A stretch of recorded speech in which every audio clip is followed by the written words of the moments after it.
This is the Deen Show. This is the Deen Show. This is the Deen Show. Bismillah, alhamdulillah, assalamu alaikum, peace be with you. I'm your host. You are watching the Deen Show. Thank you for coming back for another great episode. We got Dr. Laurence Brown. It's exciting. He's back with us again. We had to get someone who is well versed in Christianity to talk about the next topic. We don't want to offend nobody. We really want the best for our brothers in humanity. Some people are confused, and we want to clear the confusion. And now, Dr. Brown, who was an atheist, you can go to thedeenshow.com. He has his own private section there to hear his story. He was an atheist. He was trying very hard to be a Christian. The whole doctrine of the Trinity and many of the other tenets of Christianity didn't make sense, and he ended up coming to Islam. Islam, the same way of life of Jesus, Moses, Abraham, Noah, that complete and total adherence to God's laws, that complete submission and surrender to the one God alone and not His creation. So when we come back, we're going to be clearing up the confusion about the Trinity. The Trinity, He's going to be giving us the top 10 reasons why the Trinity is not valid. When we come back here on the Deen Show, don't go nowhere. This is the Deen Show.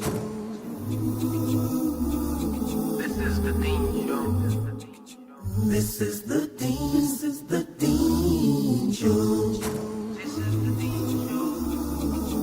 the Deen Show. This is the Deen Show. This is the Deen Show. This is the Deen Show.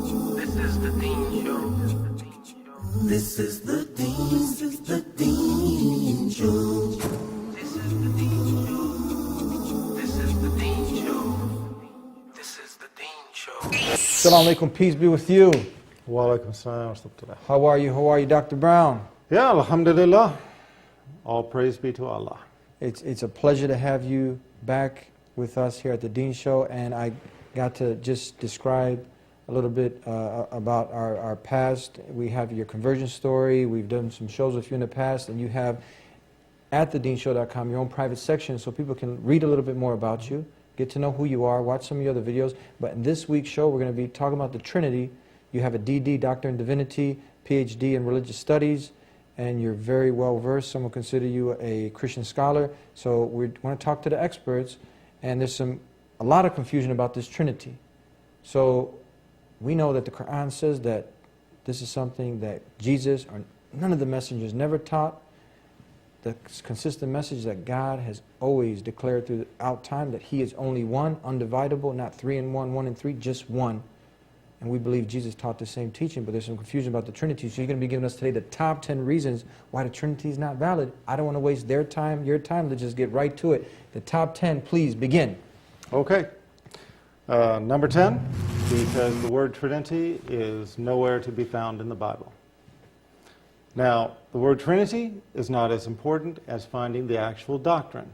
So, number 9. So you just jumped. That's done. Yeah, look. 10 is done. We're not wasting no time. 10 is done. All right, let's take it to number 9. 10 is done. You don't find the word Trinity anywhere in the Finished. Bible. That was simple. That was easy. Okay.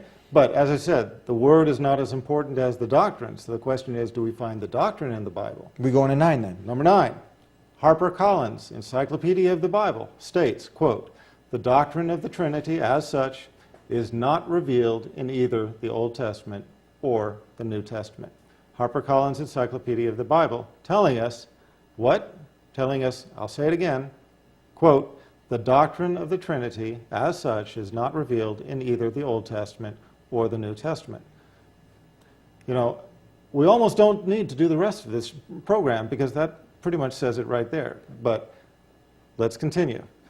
So we're moving on to 8 now? We're going to move quickly. This is 8. We're So going can to 8. we get a duff roll or the drum roll? Yeah. The duff. Let's go. Number 8. We'll just keep moving through these. The point then is, well, if the doctrine is not revealed in the Bible, where did it come from? The doctrine of the Trinity started with Tertullian in 220 CE. What does that tell us? That tells us that the doctrine of the Trinity was dreamed up by Tertullian. Who was Tertullian? He was a lawyer in Carthage. around 200 years after the mission of Jesus Christ. So this was not a doctrine that was written into the Bible. This was a doctrine that was derived by a lawyer, and we all know how much we trust lawyers.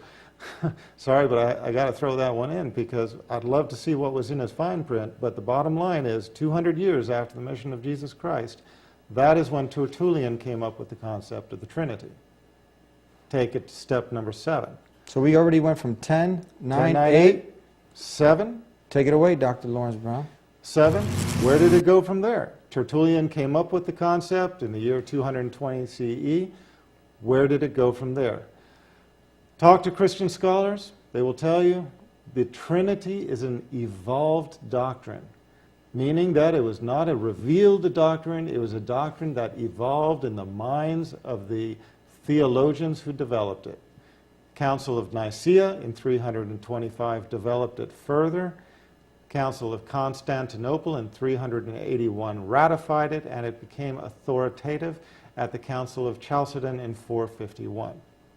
So what are we saying? We're saying over 400 years after the time of Jesus Christ was How many years? Over 400. 400 years Council until... of Chalcedon was in 451. So what are we saying? We're saying that over 400 years after the time of Jesus Christ, this is when the doctrine of the Trinity became authoritative at the Council of Chalcedon.